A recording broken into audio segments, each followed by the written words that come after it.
ഞാൻ അബുദാബിയിലായിരുന്ന സമയത്ത് 1994 ഒരു കഥയാണ്. ഞങ്ങൾ ഫ്രണ്ട്സ് എല്ലാവരും കൂടിയിട്ട് ഒരു ട്രിപ്പിന് പോയി അലൈൻ എന്ന് പറയുന്ന സ്ഥലത്ത്. അന്ന് ഈ ഇപ്പോഴത്തെ പോലത്തെ അഡ്വഞ്ചർ പാർക്ക് ഒന്നുമില്ല അവിടെ. അപ്പം ഞങ്ങൾ ഫ്രണ്ട്സൊക്കെ കൂടിയിട്ട് അവിടെ ഒരു ചെറിയ റൈഡ്സൊക്കെ ഉള്ള ചെറിയൊരു സ്ഥലമുണ്ട്. അപ്പോൾ അവിടെ പോയി ആദ്യമായിട്ടാണ് ഞങ്ങളെല്ലാവരും ഇങ്ങനത്തെ റൈഡ്സിൽ കയറുന്നത്. അപ്പം ഞങ്ങളെല്ലാവരും ഇരുന്നു.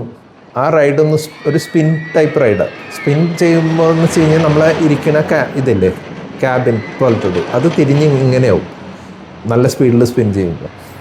അങ്ങനെ സ്പിൻ ചെയ്ത് നല്ല സ്പീഡിൽ സ്പിൻ ചെയ്ത് അപ്പം ഞാനൊക്കെ ശരിക്കും പറഞ്ഞാൽ എൻജോയ് ചെയ്യായിരുന്നു ആ റൈഡ്. അത് കഴിഞ്ഞ് നിർത്തി ഇറങ്ങി വന്നതിന് ശേഷം അതിൽ നിന്ന് ഒരാൾ വന്നിരുന്നിട്ട് ഭയങ്കര ഛർദി. അപ്പം ഞങ്ങളെല്ലാവരും ചോദിക്കുന്നുണ്ട് എന്താ പറ്റിയത്. അവന് മിണ്ടാൻ പറ്റണില്ല. അവൻ പേടിച്ച് ഒരു പരുവായി. പിന്നെ വേറൊരാളോട് ചോദിച്ചു എങ്ങനെ ഉണ്ടായിരുന്നു, നല്ല രസമായിരുന്നില്ലേ. അപ്പോൾ ആൾ പറഞ്ഞത് എന്താണെന്ന് വെച്ച് കഴിഞ്ഞാൽ ഇടയ്ക്കൊന്ന് കണ്ണ് തുറന്നു നോക്കിയെന്ന് പറഞ്ഞു. അപ്പം നോക്കിയപ്പോൾ ഇങ്ങനെ നിൽക്കണമെന്ന് പറഞ്ഞു. അപ്പം തന്നെ കണ്ണടച്ചു എന്നാണ്. പിന്നെ വണ്ടി നിന്നതിന് ശേഷം, അതായത് സ്പിന്നിങ് നിന്നതിന് ശേഷമാണ് ആൾ കണ്ണു തുറന്നത്. അപ്പം അതിലെന്താ ഞാൻ മനസ്സിലാക്കിയതെന്ന് വെച്ച് കഴിഞ്ഞാൽ കുറച്ച് പേര് ഈ റൈഡ് എൻജോയ് ചെയ്യായിരുന്നു. മറ്റുള്ളവർ ശരിക്കും പറഞ്ഞാൽ അവർ നരകത്തിൽ കൊണ്ടുപോയിട്ട അവസ്ഥയാണ്. അവർക്ക് എങ്ങനെയെങ്കിലും ഇത് സ്പിന്നിങ് നിന്നാൽ മതി എന്നുള്ള അവസ്ഥയിലാണ് നിന്നിരുന്നത്. അതിനുശേഷം ഞങ്ങൾ ഈ ആളോട് ചോദിക്കും നമുക്ക് അലൈൻ ട്രിപ്പിൽ പോകണ്ടെന്ന് പറഞ്ഞാൽ ഒന്നും ആൾ തീരെ സമ്മതിക്കില്ല. അലൈനിൽ ഒരുപാട് കാഴ്ചകളുണ്ട്, അവിടുത്തെ മലനിരകളും അതും ഇതൊക്കെ കാണാൻ നല്ല രസമാണ്. പക്ഷെ അലൈൻ എന്ന് പറയുന്നത് അവന് പേടി സ്വപ്നമായി മാറി. ഈ കഥ ഞാനിപ്പോൾ പറഞ്ഞത് എന്തിനാന്ന് വെച്ച് കഴിഞ്ഞാൽ മ്യൂച്വൽ ഫണ്ട് എന്ന് വെച്ച് കഴിഞ്ഞാൽ അലൈൻ പോലെ, അതായത് പേരിനോട് ഒരു പേടി. മ്യൂച്വൽ ഫണ്ട് എന്ന് വെച്ച് കഴിഞ്ഞാൽ നമ്മളുടെ പൈസ മുഴുവൻ പോകുന്ന ഒരിടം ചിലവർക്കൊരു ധാരണയുണ്ട്. അതായത് എൻ്റെ ആ സുഹൃത്തിന് അലൈൻ എന്ന് പറയുമ്പോൾ ഒരു പേടി വന്നില്ലേ, അദ്ദേഹത്തിന് ഈ ഒരു ഫിയർ വന്നു. ഇങ്ങനത്തെ സ്പിന്നിങ്ങിൽ ഇറങ്ങി ഛർദ്ദിച്ചു, മറ്റാളാണെങ്കിൽ കണ്ണു തുറന്നപ്പോൾ പേടിച്ചു. പിന്നെ ഇവർ രണ്ടുപേരും വന്നിട്ടില്ല. അത് കൂടാണ്ട് ഇവർ മറ്റുള്ളവരോടൊക്കെ പറഞ്ഞു അവിടെ പോയ ഈ ഒരു സാധനത്തിൽ ഇരിക്കരുത്, നിങ്ങളാകെ മോശമായി പോകുന്നു. അതേപോലെ മ്യൂച്വൽ ഫണ്ട് എന്നുള്ള ഒരു പേടി സ്വപ്നമായിട്ട് കുറേ പേര് ഇരിക്കുന്നുണ്ട്. എല്ലാവരും ധാരണ ഇതുപോലത്തെ ഒരു റോളർ കോസ്റ്റർ റൈഡ് അല്ലെങ്കിൽ ഇങ്ങനത്തെ ഒരു സ്പിന്നിങ് റൈഡ് പോലെ ആയിരിക്കും മ്യൂച്വൽ ഫണ്ട്. അതായത് നമ്മൾ പൈസ ഇട്ട് കഴിഞ്ഞാൽ പൈസ മുഴുവൻ പോകാനൊക്കെ ചാൻസ് ഉണ്ട്. ഈ തരം ഹൊറർ സ്റ്റോറീസ് മൊത്തത്തിൽ നാട്ടിൽ സ്പ്രെഡായിരിക്കും. ഇതിലെന്താ പറ്റണമെന്ന് വെച്ചാൽ ഞാനിപ്പോൾ ഒരാളോട് പറയണം മ്യൂച്വൽ ഫണ്ട് ഇൻവെസ്റ്റ്മെൻറ്റിനെ പറ്റി പറയുകയാണെങ്കിൽ ഷെയർ മാർക്കറ്റ് അല്ലേ അവിടെ പൈസ പോവില്ല എന്ന് പറഞ്ഞിട്ട്. അതാണ് ഇപ്പം മിക്കവരുടെയും ധാരണ. അതായത് മ്യൂച്വൽ ഫണ്ട് എന്ന് വെച്ച് കഴിഞ്ഞാൽ ഈക്വൽ ടു ഷെയർ മാർക്കറ്റ്. ഈ ഒരു ടോപ്പിക്കിനെ പറ്റിയിട്ടാണ് ഇന്നത്തെ വീഡിയോ സ്കിപ്പ് ചെയ്യാണ്ട് മുഴുവനായിട്ട് കാണാൻ ശ്രമിക്കുക.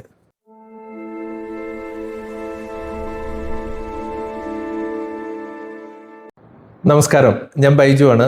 BVB ക്യാപിറ്റൽ പ്രൈവറ്റ് ലിമിറ്റഡിൻ്റെ ഫൗണ്ടർ ആൻഡ് MD ആണ് ഞാൻ.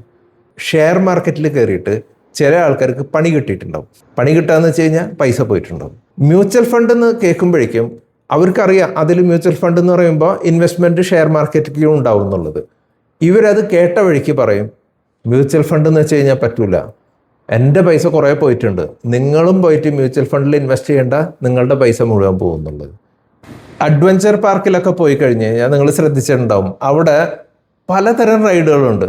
അതായത് പേടി കൂടിയ റോളർ കോസ്റ്റർ റൈഡുകളുണ്ട്, അല്ലെങ്കിൽ ചില ഏജുകാർക്ക് പറ്റിയ സിമ്പിൾ റൈഡുകളുണ്ട്, അല്ലെങ്കിൽ കാറ് ഓടിക്കുന്ന ചെറിയ ടൈപ്പുകളുണ്ട്.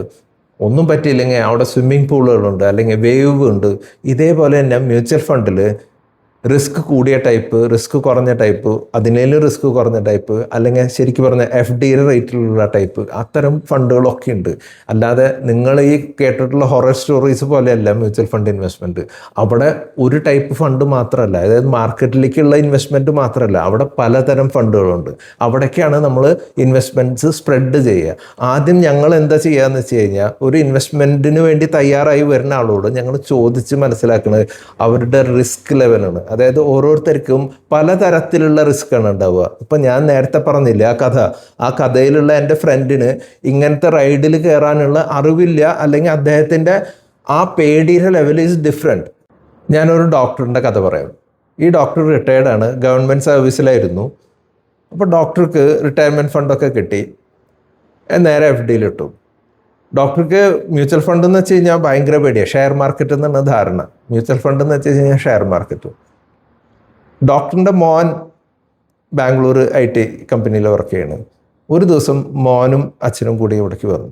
എന്നിട്ട് പറഞ്ഞു, സാറേ അച്ഛനൊന്ന് പറഞ്ഞ് മനസ്സിലാക്കുക ഈ മ്യൂച്വൽ ഫണ്ട്. അച്ഛനെന്ന് വെച്ചാൽ മ്യൂച്വൽ ഫണ്ട് എന്ന് കേട്ട് കഴിഞ്ഞാൽ ഭയങ്കര പേടിയാണ്, ഒരു നിലയ്ക്കും സമ്മതിക്കണില്ല. സാറൊന്ന് പറഞ്ഞ് മനസ്സിലാക്കാൻ പറഞ്ഞു. അപ്പം ഞാൻ പറഞ്ഞു, ഇപ്പം ഡോക്ടർ ഫണ്ട് FD-യിലാണല്ലോ ഇട്ടിട്ടുള്ളത്. അപ്പം അതെ, FD-യിലാണ് ഇട്ടിട്ടുള്ളത്. ആ ബാങ്കിലിടുന്ന പൈസ എവിടേക്ക് പോകും? ആ ബാങ്കിലിടുന്ന പൈസ അവർ ലോൺ കൊടുക്കും. ആർക്ക് ലോൺ കൊടുക്കും? ബിസിനസ്സുകാർക്ക് ലോൺ കൊടുക്കും. ബിസിനസ്സുകാർ അത് എന്ത് ചെയ്യും? ബിസിനസ്സുകാർ അവരുടെ ബിസിനസ്സിന് ഉപയോഗിക്കും. അതായത് നിങ്ങളുടെ പൈസ അവർ ബിസിനസ്സുകാർക്ക് ലോൺ കൊടുക്കും. ആ ബിസിനസ്സുകാർ അത് വളർത്തും, അല്ലേ? ഈ ബിസിനസ്സിൽ ഇൻവെസ്റ്റ് ചെയ്യുന്നതാണ് ഈ ഷെയർ മാർക്കറ്റ് എന്ന് പറയുന്നത്. മനസ്സിലായില്ലേ? നിങ്ങളുടെ പൈസ ശരിക്കും എന്താ ചെയ്യുന്നത്? നിങ്ങളുടെ പൈസ ബാങ്കുകാർ അവർക്ക് കൊടുക്കുന്നു, അവരതിനെ വളർത്തുന്നു. എന്നിട്ട് അവർക്ക് ആ വളർന്നതിൻ്റെ ഒരു ചെറിയ പലിശ ബാങ്കിന് കൊടുക്കും. ആ ബാങ്കിന് കിട്ടിയ പലിശയുടെ അതിൻ്റെ ഒരു ചെറിയ ഭാഗം നമുക്ക് FD ഇടുമ്പോൾ പലിശയായിട്ട് കൊണ്ട് തരും. ഇതാണ് ശരിക്കും സംഭവിക്കുന്നത്. അപ്പോൾ നമ്മളുടെ ഫണ്ട് ശരിക്കും എവിടേക്ക് പോകണം? ബിസിനസ് ആവശ്യങ്ങൾക്ക്. അവർ നന്നായി വളർന്നു പോകുന്നുണ്ടാവും, പക്ഷെ നമുക്ക് നമ്മുടെ ഫണ്ട് വെച്ചിട്ട് അവർ നന്നായി വളർന്നു, നമുക്ക് കിട്ടുന്ന ചെറിയൊരു ഭാഗം മാത്രം. അപ്പോൾ ഡോക്ടർ എന്താ പറഞ്ഞതെന്ന് വെച്ച് കഴിഞ്ഞാൽ, ഇതിൽ ഞാൻ ബാങ്കിൽ FD ഇടുന്നുണ്ട്, അവിടെ നിന്ന് അങ്ങോട്ട് അവർക്ക് കൊടുക്കുന്നുണ്ട്. അതൊന്നും എനിക്ക് അറിയേണ്ട ആവശ്യമില്ല. എൻ്റെ ക്യാപിറ്റൽ എനിക്ക് തിരിച്ച് കേടുകൂടാണ്ട് കിട്ടുന്നുണ്ടല്ലോ, അത് മാത്രമാണ് ഞാൻ നോക്കുന്നത്. അവരെങ്ങോട്ട് കൊടുക്കണത്, അവരെത്ര ലാഭം എടുക്കണത്, അതൊന്നും എനിക്ക് പ്രശ്നമില്ല. ഞാൻ ഇട്ടിട്ടുള്ള പൈസ എനിക്ക് തിരിച്ച് കിട്ടുന്നുണ്ടല്ലോ, അത് മാത്രമാണ് ഞാൻ നോക്കുന്നത്. അതാണ് ഞാൻ FD-യിലേക്ക് മാത്രം ഫോക്കസ് ചെയ്യണമെന്ന് പറഞ്ഞു. ഓക്കെ, അപ്പോൾ ഡോക്ടർ സമ്മതിച്ചു FD എന്ന് പറയുമ്പോൾ സെക്യൂർഡ് ആണെന്നുള്ളത്. അതായത് നമ്മൾ ഇട്ട ക്യാപിറ്റൽ കുറയില്ല എന്നുള്ളത്. മ്യൂച്വൽ ഫണ്ടുകളിലും അതുപോലത്തെ ഉണ്ട്. പക്ഷേ ഇതിൻ്റെ ഇടയിൽ ഇടനിലക്കാരനായിട്ടൊരു ബാങ്ക് ഇല്ല. നമുക്ക് എന്താ ഗുണമെന്ന് വെച്ച് കഴിഞ്ഞാൽ, ഡെറ്റ് ഫണ്ടുകൾ ഇട്ട് കഴിഞ്ഞ് കഴിഞ്ഞാൽ അത് ബോണ്ടുകൾ അല്ലെങ്കിൽ സെക്യൂരിറ്റീസിലൊക്കെ പോകും. അപ്പോൾ നമുക്ക് കൂടുതൽ റിട്ടേൺ വരിക, FD-നേലും കൂടുതൽ റിട്ടേൺ കിട്ടും. അപ്പോൾ ഏതായിരിക്കും നല്ലത്? അപ്പോൾ ഞാൻ ചോദിച്ചു, ഡോക്ടർക്ക് കുറച്ചൊന്ന് റിസ്ക് എടുത്തുകൂടെ എന്ന് ചോദിച്ചു. അപ്പോൾ പറഞ്ഞു, ആൾ ആലോചിച്ചിട്ട് പറഞ്ഞു, ഓക്കെ ഞാൻ കുറച്ച് റിസ്ക് എടുക്കാം, കാര്യമായിട്ട് റിസ്ക് എടുക്കില്ല, എനിക്ക് വലിയ റിസ്ക് എടുക്കാനുള്ള ധൈര്യമില്ല എന്ന് പറഞ്ഞു. ഞാൻ ഡോക്ടറോട് എന്താ പറഞ്ഞതെന്ന് വെച്ച് കഴിഞ്ഞാൽ, ഞങ്ങളെല്ലാവർക്കും കൊടുക്കുന്ന ഒരു സ്കീമല്ല. അതായത് നമുക്ക് ഈ പറഞ്ഞ പോലെ നേരത്തെ ഇക്വിറ്റി, ഈ റൈഡർ ടൈപ്പ് ഉണ്ടല്ലോ, പേടി വരുന്ന ടൈപ്പ്, അങ്ങനത്തെ സ്കീമുകൾ മാത്രമല്ല ഞങ്ങൾ കൊടുക്കുന്നത്. ഞങ്ങൾ എന്താണെന്ന് വെച്ച് കഴിഞ്ഞാൽ, ഒരു ഇൻവെസ്റ്റർ ഞങ്ങളെ വിളിച്ചു കഴിഞ്ഞാൽ അദ്ദേഹത്തിനോട് ആ ഒരു ഇൻ്റർവ്യൂ ചെയ്യുന്ന സമയത്ത് തന്നെ ഞങ്ങൾക്ക് മനസ്സിലാക്കാൻ പറ്റും ഈ ആൾക്ക് എത്രത്തോളം റിസ്ക് എടുക്കാൻ പറ്റും എന്നുള്ളത്. അത് മനസ്സിലാക്കിയതിന് ശേഷം മാത്രമാണ് ഞങ്ങൾ ഇതിൻ്റെ അളവനുസരിച്ചിട്ടുള്ള മിക്സ് ചെയ്ത് കൊടുക്കും. ചില ആൾക്കാർക്ക് ഞങ്ങൾക്ക് മനസ്സിലാക്കാൻ പറ്റും ഈ ആളുടെ റിസ്ക് ലെവൽ എന്ന് വെച്ച് കഴിഞ്ഞാൽ ഭയങ്കര കുറവാണെന്നുള്ളത്. അതിനനുസരിച്ചിട്ടുള്ള റിസ്ക് കുറഞ്ഞ ഫണ്ടുകളും കൊടുക്കും. മനസ്സിലായില്ലേ? ചിലവർക്ക് എന്ത് ചെയ്യുമെന്ന് വെച്ച് കഴിഞ്ഞാൽ, ചിലവർക്ക് കുറച്ച് ധൈര്യം ഉണ്ടാവും. ഓക്കെ, ഇയാൾക്ക് ഇരുന്നാലും കുഴപ്പമില്ല, ഈ റോളർ കോസ്റ്റർ കുറച്ച് കഴിഞ്ഞാൽ ഇയാൾക്ക് പേടിയാവില്ല എന്നുണ്ട്. അപ്പോൾ അങ്ങനത്തെവർക്ക് എന്ത് ചെയ്യും, നമ്മൾ കുറച്ചും കൂടി റിസ്ക് ആഡ് ചെയ്ത് കൊടുക്കും. ഇങ്ങനെയാണ് ഞങ്ങളുടെ മെത്തേഡ് എന്ന് പറഞ്ഞത്. അല്ലാണ്ട് നിങ്ങൾ വിചാരിക്കുന്ന പോലെ എല്ലാവർക്കും ഒരേ ടൈപ്പ് സ്കീം ഞങ്ങൾ ഒരിക്കലും ചെയ്യില്ല എന്ന് പറഞ്ഞു. അപ്പം ഞാൻ ഡോക്ടറിൻ്റെ മുഖത്തൊരു പ്രത്യേക ഭാവം ശ്രദ്ധിച്ചു. എന്താണെന്ന് വെച്ച് കഴിഞ്ഞാൽ, ആദ്യം നമ്മൾ ഈ മ്യൂച്വൽ ഫണ്ട് എന്ന് പറയുമ്പോൾ ആ ഡോക്ടറിന് ഒരു സ്റ്റിഫ്നെസ് ഉണ്ടായിരുന്നു. ആ സ്റ്റിഫ്നെസ് ഒക്കെ ഒന്ന് തളർന്നു. അത് കഴിഞ്ഞിട്ട് ഡോക്ടർക്ക് കുറച്ചും കൂടി ക്യൂരിയോസിറ്റി കൂടി. എന്നിട്ട് പറഞ്ഞ ഡോക്ടർ എന്താണെന്നറിയോ, ബൈജു ഇത്തരം കാര്യങ്ങളൊന്നും ഞങ്ങളോട് ആരും പറഞ്ഞു തരുന്നില്ലല്ലോ, ഇങ്ങനത്തെ ഒക്കെ ഒരു ഇൻഫർമേഷൻ ഞങ്ങൾക്കറിയില്ല. എൻ്റെയൊക്കെ ധാരണ എന്ന് വെച്ച് കഴിഞ്ഞാൽ mutual fund is high risk ആണ്. ഒന്നാമത് ഈ മ്യൂച്വൽ ഫണ്ടിൻ്റെ പരസ്യത്തിൻ്റെ അടിയിൽ ആ ഒരു ഇത് കാണുമ്പോൾ തന്നെ നമ്മൾ ഇൻവെസ്റ്റ്മെൻറ്റ് അതിലേക്ക് വേണ്ടാന്ന് തന്നെ വയ്ക്കുള്ളൂ. അപ്പം ഞാൻ പറഞ്ഞ് മനസ്സിലാക്കിയത് എന്താണെന്ന് വെച്ച് കഴിഞ്ഞാൽ, ഡോക്ടറെ നമ്മൾ ഏത് ഇൻവെസ്റ്റ്മെൻറ്റിനും പോണതിന് മുമ്പ് ഇൻവെസ്റ്റേഴ്സിനെ പറഞ്ഞ് മനസ്സിലാക്കി കൊടുക്കും. ഇതാണ് ഇതിൻ്റെ റിസ്ക്, ഇതാണ് ഇതിൻ്റെ റിസ്ക് ലെവൽ, അതൊക്കെ പറഞ്ഞ് മനസ്സിലാക്കി കൊടുക്കും. ഡോക്ടറെ ഞങ്ങളൊരു വലിയ ദൗത്യം ഏറ്റെടുത്തിരിക്കുന്നത്. അതായത് കേരളത്തിൽ സമ്പൂർണ്ണ സാക്ഷരത ഉണ്ട്, പക്ഷേ സമ്പൂർണ്ണ സാമ്പത്തിക സാക്ഷരത ഇല്ല. ഇപ്പോൾ ഡോക്ടർക്കും ഈ വക കാര്യങ്ങൾ പുതിയ അറിവല്ലേ. അപ്പം ഞങ്ങളുടെ ദൗത്യം ഇപ്പോൾ ഇതാണ് ചെയ്യുന്നത്.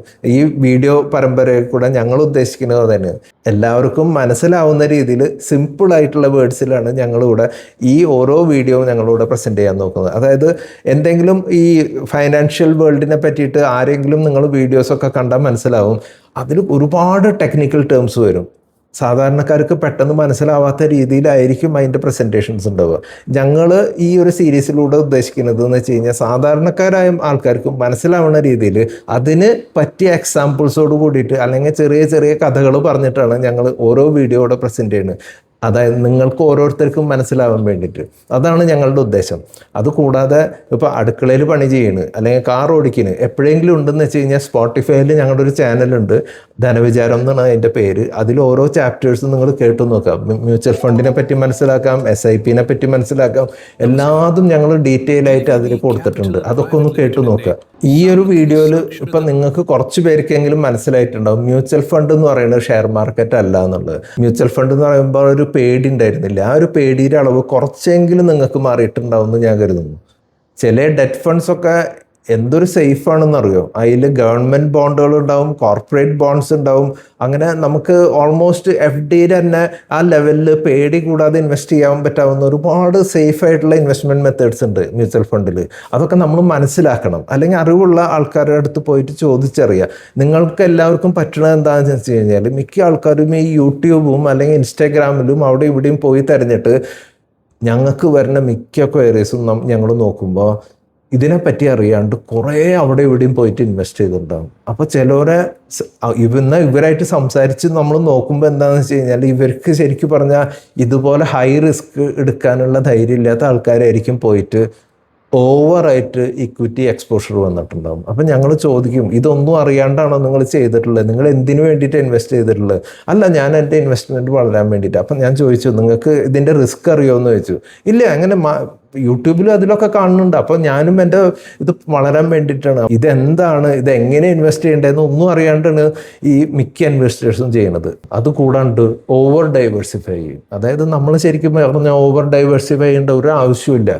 അതിൽ ഓവർലാപ്പിംഗ് ഫണ്ട്സ് വരും. ഓവർലാപ്പിംഗ് ഫണ്ട്സ് എന്ന് പറയുന്നത് എന്താണെന്ന് വെച്ച് കഴിഞ്ഞാൽ, സപ്പോസ് ഇന്ത്യൻ ക്രിക്കറ്റ് ടീമിൽ 10 പേരുണ്ടെന്നേക്ക് അവർ നീല യൂണിഫോം ഇട്ടിട്ട് ഒരു പ്രാവശ്യം കളിക്കാൻ പോയി.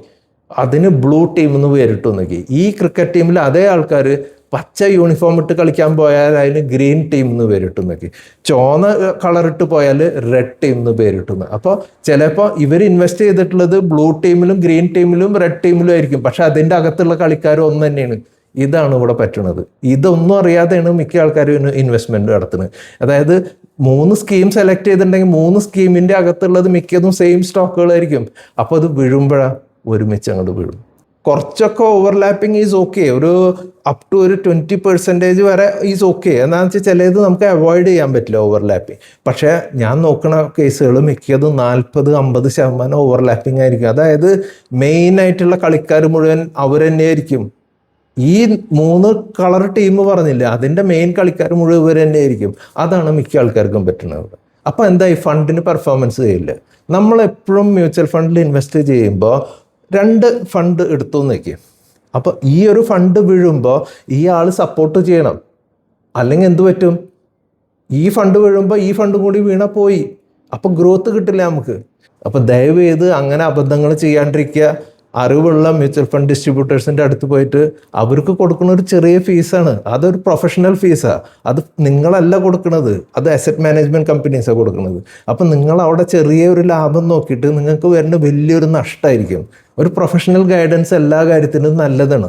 ഇതെന്ന് വെച്ച് കഴിഞ്ഞാൽ നമ്മൾ റെഗുലറായിട്ട് ഇത് മോണിറ്റർ ചെയ്ത് അതിന് പ്രോപ്പർ റീബാലൻസിങ്ങും അതൊക്കെ ടൈമിൽ ചെയ്തുകൊണ്ടിരിക്കണം. അതുപോലെ മാർക്കറ്റ് പീക്ക് ഔട്ട് ചെയ്യുമ്പോൾ അതിൻ്റെ പ്രോഫിറ്റ് നമ്മൾ എടുക്കണം. അല്ലെങ്കിൽ ഇതുപോലെ മാർക്കറ്റ് വീഴുമ്പോൾ എന്താവും, എല്ലാം കൂടി കയ്യിൽ നിന്ന് പോകും. പിന്നെ തീരെ ഇൻവെസ്റ്റ് ചെയ്യാത്തവർ, ഞാൻ ഈ പറഞ്ഞ അവസ്ഥയിൽ, അതായത് എൻ്റെ കൂടെ അന്ന് ട്രിപ്പിന് വന്നില്ല, അലൈൻ ട്രിപ്പിന് വന്ന ആ ഫ്രണ്ടിൻ്റെ അവസ്ഥ. പിന്നെ അദ്ദേഹം തീരെ പോയിട്ടില്ല പേടിച്ചിട്ട്. എന്താ വെച്ചാൽ അലൈൻ എന്ന് പറയുമ്പോൾ പേടിന് ഇദ്ദേഹത്തിന്. നമ്മൾ അധ്വാനിച്ചുണ്ടാക്കിയ പൈസ ഉണ്ടല്ലോ, അത് വെറുതെ ഇരുന്ന് ദ്രവിച്ചു പോകാണ്ട് അത് വളരാൻ നമ്മൾ ശ്രമിക്കണം. അതിനു വേണ്ടിയിട്ട് നമ്മൾ കറക്റ്റായിട്ടുള്ള ഇൻവെസ്റ്റ്മെൻറ്റ്സ് നടത്തിക്കൊണ്ടിരിക്കണം. അപ്പോഴാണ് അതിനൊരു പ്രോപ്പർ ഗ്രോത്ത് വരുള്ളൂ. പേടിച്ച് നമ്മൾ മാറിയിരിക്കരുത്. നമ്മൾ അതിൻ്റെ അറിവ് വർദ്ധിപ്പിക്കാൻ നോക്കുക.